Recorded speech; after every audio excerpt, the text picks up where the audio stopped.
Someone wrote the rules of romance, and we've been following them ever since. Most of us think we chose our rituals. We didn't. We inherited a script. Hi, this is Merlin, and you're watching her digital clone. Yes, my clone. I use this digital version of me because this channel is about making AI work for us in real, practical ways to help us see patterns, decode systems, and understand what's really shaping our choices. Today's story isn't about jewelry, it's about how culture gets written. It's about how a company quietly changed what love looks like, and how that same invisible system now runs modern brands, platforms, and digital habits. This is the story of how De Beers turned a stone into a social rule. At the start of the 20th century, diamonds were rare, elite objects. Before the Second World War, fewer than 1 in 10 engagement rings in America had a diamond. Love didn't require one. Commitment didn't require one. Diamonds were admired, but not expected. Then De Beers realized something uncomfortable. They controlled massive diamond supply, but they didn't control desire. Diamonds were expensive to mine, protect, and store. If people did not emotionally need them, the entire system weakened. So De Beers did not try to sell diamonds. They redesigned what love looked like. They partnered with advertising minds who did not see advertising as persuasion. They saw it as cultural design. Their goal was not to convince individuals. It was to normalize behavior at scale.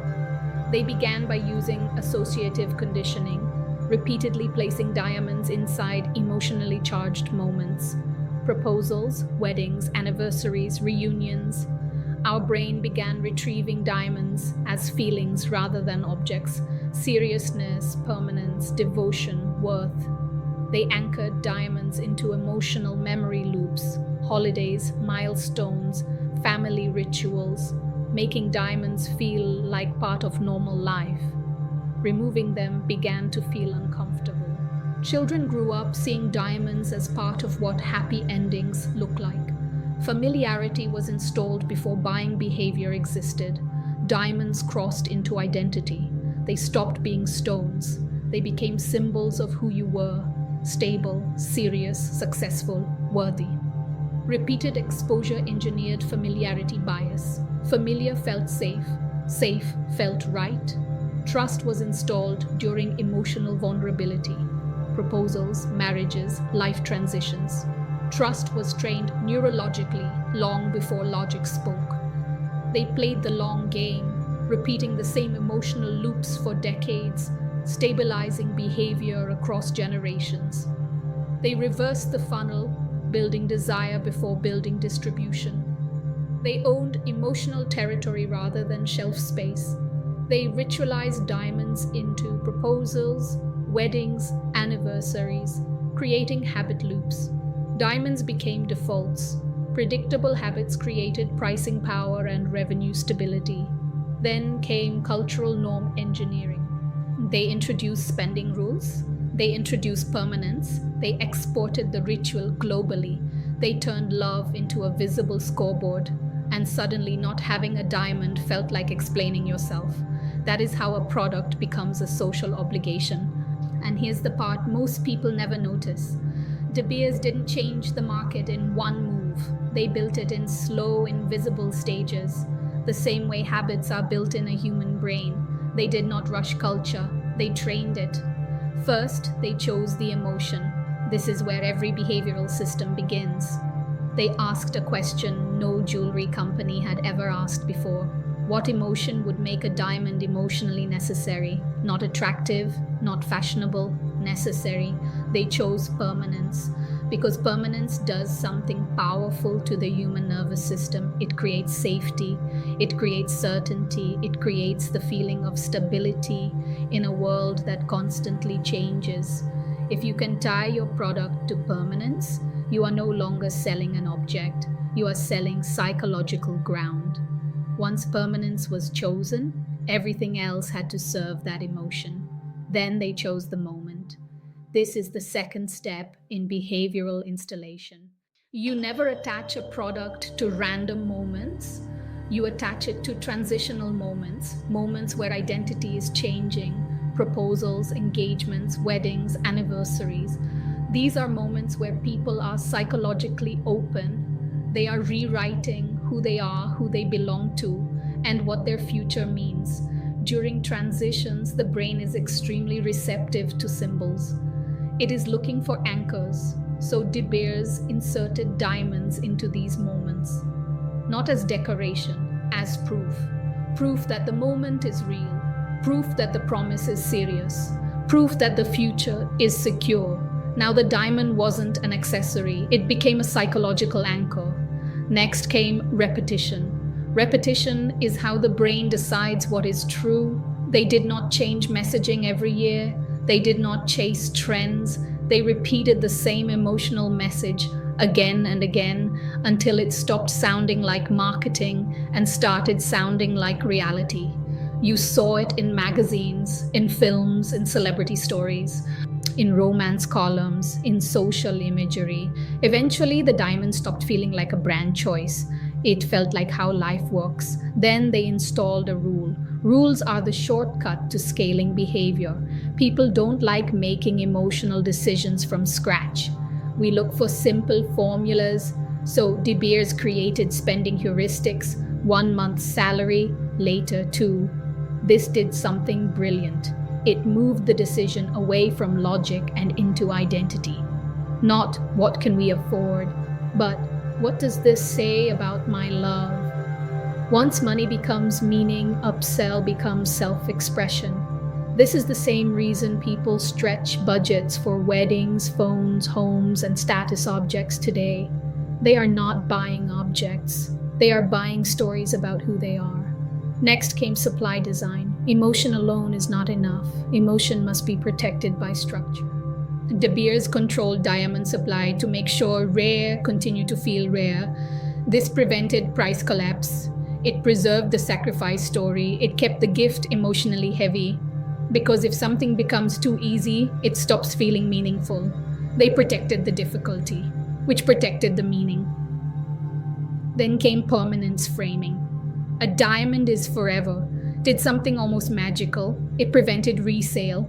It prevented comparison. It prevented commoditization. You don't resell your wedding vows. You don't resell your childhood memories. Now you don't resell your diamond. This removed pressure from the second-hand market and kept prices psychologically intact. They turned a commodity into a keepsake. Then they exported the ritual. Once the system was stable in America, they repeated the same emotional script globally, translating not the words but the feelings. Local celebrities, local films, local storytelling, same emotional wiring. This is how a ritual becomes a tradition. Then came social proof layering. They didn't rely on ads alone. They relied on visibility. People saw diamonds on hands. They saw proposals in films. They saw announcements in newspapers. They saw expectations in families. Eventually, culture became the sales team.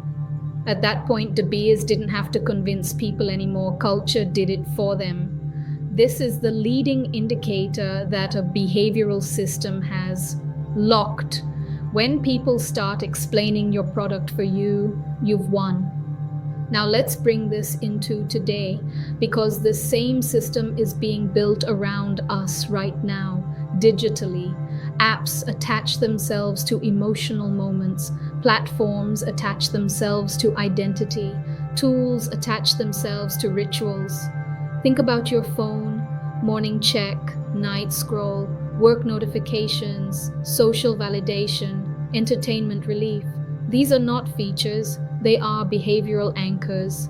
Someone chose those moments. Someone designed those loops. Someone defined what normal looks like. Which means the next De Beers is not a mining company. It's a platform, a creator, a digital ecosystem. Someone will define what real work looks like. Someone will define what real success looks like. Someone will define what real belonging looks like. And millions will follow, not because they were told to, but because it feels normal. Once you understand this, you stop feeling confused by your own behavior. You recognize when a ritual is being installed. You recognize when identity is being sold.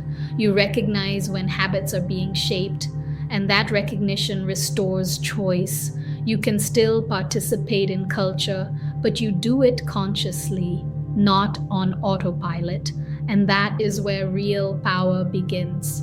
And here is why this matters today. Because the same psychology now runs our digital world. Apps design habits, platforms design rituals, algorithms design defaults. They don't arrive as commands, they arrive as normal.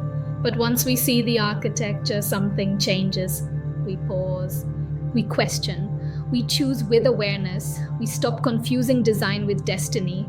Because someone is always writing the rules of romance, the rules of success, the rules of belonging. The real power is knowing the rules exist and deciding which ones we want to keep. If you want more stories that decode how culture, technology, and human behavior quietly shape our lives, stay connected here. And if you want to work with me directly, you'll find my Topmate link in the description. What we explored today is only one story inside a much larger pattern. Across industries, platforms, and everyday products, there are quiet systems shaping what feels normal, valuable, and necessary, often without asking for our permission. These systems blend into routines, rituals, and moments we trust. Once you learn to recognize them, you start noticing them everywhere. In the apps you open, the brands you defend, and the habits you repeat. This is exactly what AI Growth Stories is about. Using AI to surface these invisible patterns, then blending human insight with machine intelligence to design clearer, stronger, and more honest campaigns that actually work.